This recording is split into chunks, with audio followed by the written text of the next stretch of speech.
tutok tagamay mga kapobre. Nakoy istorya ninyo mga kapobre. Ganiha bitaw mga kapobre, gapalit ko og timbangan mga kapobre.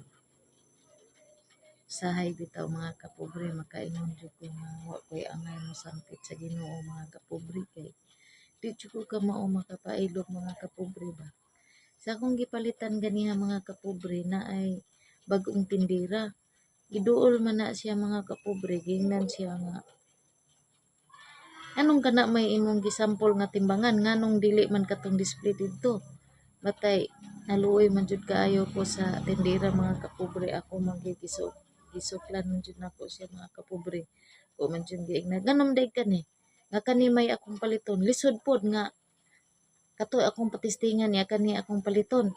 Daog-daogan man kay ka abi kay bag-o kay ning tindera. Ako may gasugo nga kani tistingan di man siya. Nganong gara man kaayo ka sa tanan? Unsa day gusto nimo? Oh, mao ba gunay trabaho duol sa Ginoo mga kapobre dili no.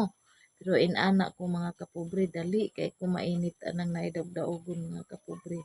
Mao nang dako pa jud alam poon akong kinabuhi mga kapobre. Hanggang dito lang muna ako mga kapobre, maayong hapon sa tanan.